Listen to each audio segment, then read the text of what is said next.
In this video, I'm going to tell you why, despite having FANATEC wheel rims with thousands of buttons and rotary encoders on them, I still use a button box. And I'm also going to explain why you might also want to get a button box yourself if you don't have one.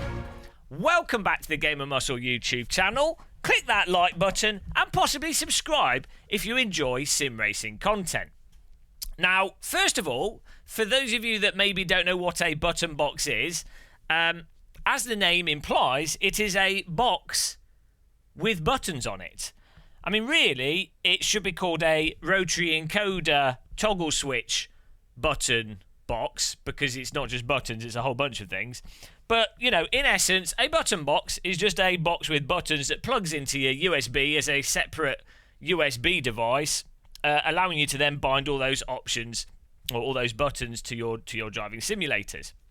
Now, as we say, you might think, oh, it's a bit weird for you, Gamer Muscle, to be having a button box if you've got all those buttons on your steering wheels. Well, what you'll find if you have multiple steering wheels in particular is that, sure, Formula One wheel rims have all the available buttons on them that you possibly need for most cars, given the sheer complexity of Formula One cars, you know. Sure, that's the case, but then what happens when you go from a Formula car to a car that uses an oval wheel rim, and your oval wheel rim doesn't have the same buttons on it? Well, what you'll find is that if you've bound those buttons to your Formula wheel rim, well, sorry, you then can't access those buttons. So, I mean, some simulators do allow you to bind multiple options, which is nice.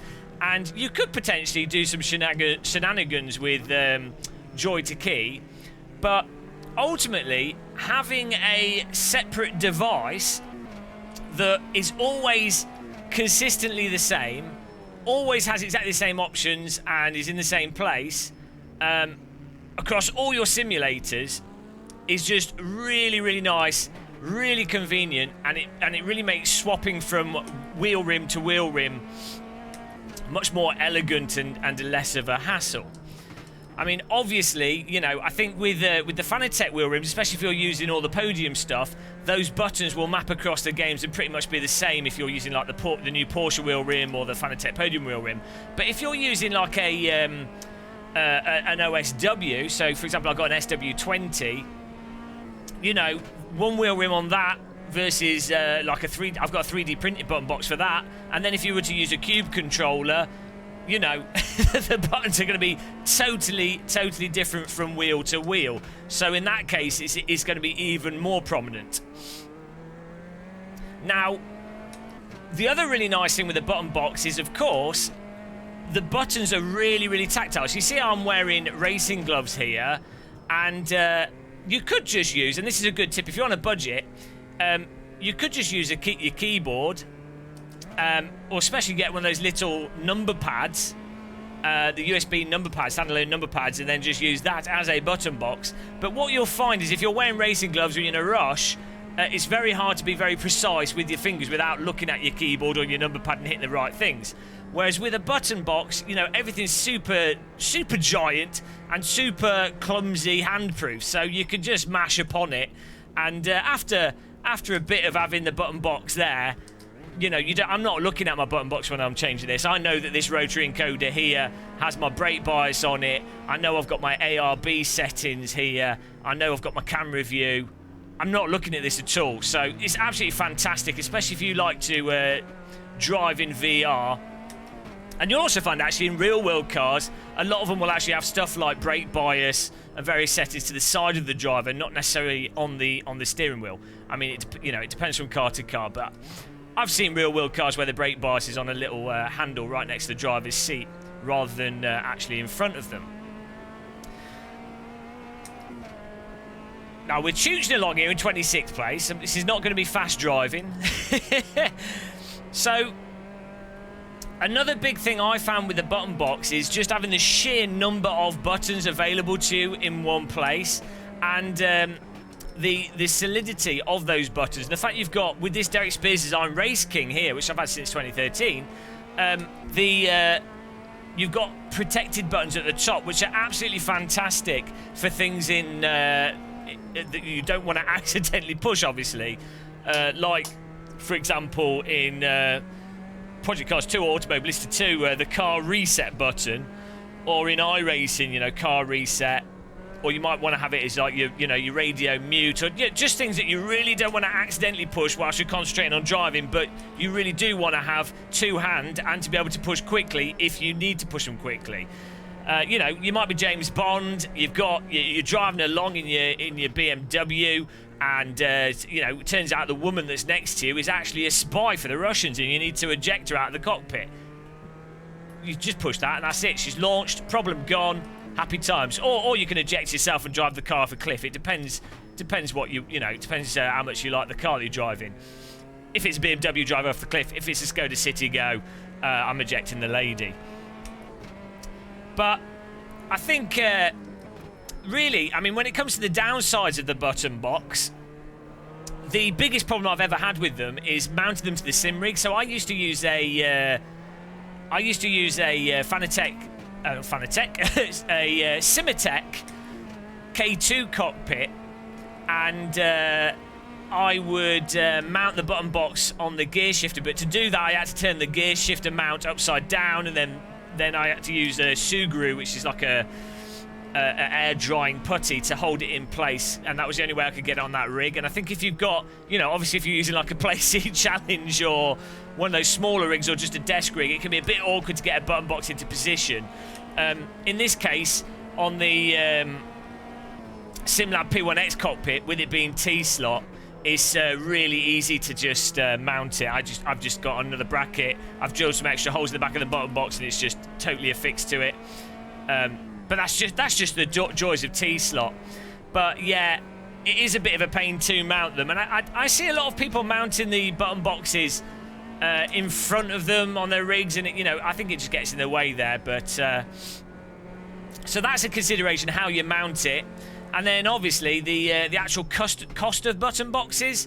So I think this the Race King now retails for like, it's over £100 now, and even the cheapest button boxes are typically £70+ which, you know, it's a bit steep if you're starting out on sim racing. But if you are using custom OSWs, SimuCube 2s, having all your buttons on a button box is going to be far cheaper and offer far much more cross utility than the cost of a wheel rims, or even one wheel rim with the same number of buttons on it, but making sure that all your wheel rims have button parity. Now, one real neat thing of having all the additional rotary encoders as well is that with sims that have the options there, so with Automobilista 2, for example, it just means you can combine so many things. So in this case, we've got the anti-roll bars abound for the front and rear anti-roll bar, and I don't even know of any wheel rims out there that have 4+ rotary encoders on them, or enough buttons where you can start really adding a lot of the car setup options, so that you just save a lot of time if you can change car setups whilst you're actually driving along. You can see what's going on as you're doing it. And also, by having it all bound to the button box, you don't have to keep going back to the menus to tweak things. It is, once you've loaded up a game, once you've set it up, you are done, and you can focus on the driving. Get around there, nice and easy. And another thing I found with the button box is that stuff like in sims that allow it, or if you use joy to key, if you're not using a FANATEC wheel, where you can, obviously with the FANATEC wheel, you can change the force feedback settings on the wheel rim itself, force feedback strength, the dampening and everything if you want to adjust that. You can do that on the FANATEC wheel itself, but if you're using OSWs and other kit, you can then use your button box to effectively get that kind of FANATEC functionality by binding it to the button box and being able to tweak those settings on the fly, which, again, you're probably not going to be using them that much once you've got your settings in place and you're happy with everything. But when you're doing that process of dialing in your your force feedback or making those adjustments for the first time. It's so much quicker and allows you to get everything just right if you can do it whilst you're driving.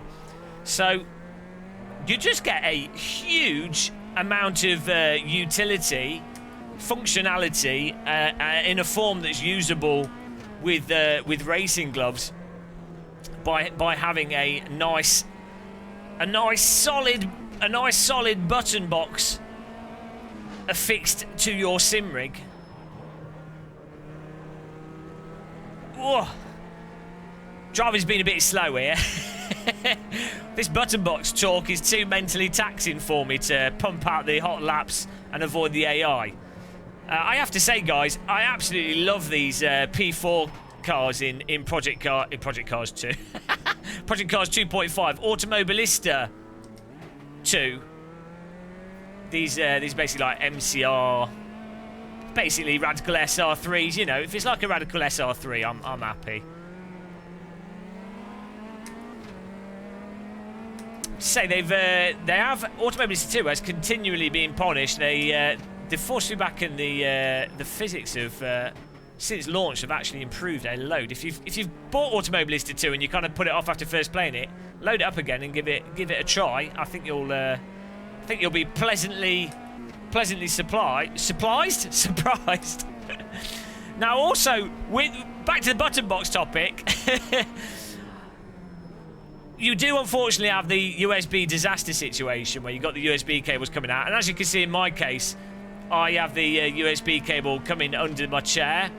This is another point that I highly recommend doing. You probably already do this if you've got like an OSW, but getting a little USB hub and affixing it to your sim rig so that all your equipment goes into that one USB hub, and then you've got one cable going out.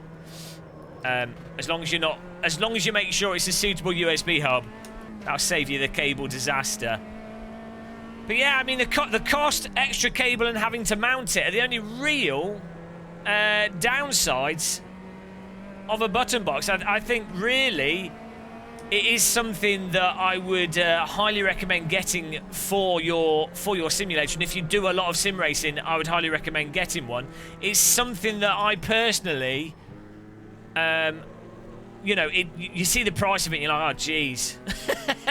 And I personally would put off getting it and wouldn't have thought that it's as useful as it has actually turned out being. With me having that since 2013, you know. I've gone through phases of not having it on the rig, and you can get along without it. You don't need a button box. You don't need any of the sim racing equipment, let's be honest.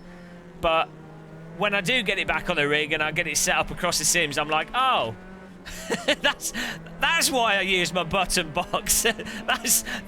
that's nice, you know. And there's nothing better than when you get in your sim rig and you just jump on it and you just enjoy the racing. More time spent racing, less time fiddling. Though, you know, menu fiddling, graphics fiddling, car setup fiddling, button fiddling, Windows update fiddling, that is actually the core of sim racing. So it's all about fiddling with them knobs. Right, there we go. 12th out of 26th, Alton Park. Let's just careen into this guy. Oh, I missed him. I can't even take out AI. So yeah, I mean, hopefully that helps you guys understand the joys of button box. Let me know in the comments what you think about button box. If you think it's worthwhile getting one. You wouldn't necessarily need to get this Derek Speare Designs button box. This is just the one that they sent me years ago. That's why I'm using it. And once you've got one, you're done. I don't think you need multiple button boxes. And I'm pretty sure all the other brands of them out there are fine. I would say actually maybe you don't need this many buttons. It's not like if it's taking up this amount of space, it's nice to fill it with buttons. But I would say having the 5 rotary encoders and up-down toggle switches, and maybe one big button is, you know, probably like 40 or so buttons, or let's say 50 if you include toggle. 40 or so buttons. Counting these as that's like 2, you know. You're probably sorted, but yeah, other button boxes are probably perfectly fine as well. But let me know in the chat, guys, if what you think of button boxes. If you think they're worth getting, I highly recommend them. hopefully this helped those of you out that were unsure as to what button boxes were and if you should get one. Sorry if I've made you want to waste even more money on stupid sim racing equipment. But there you go, guys.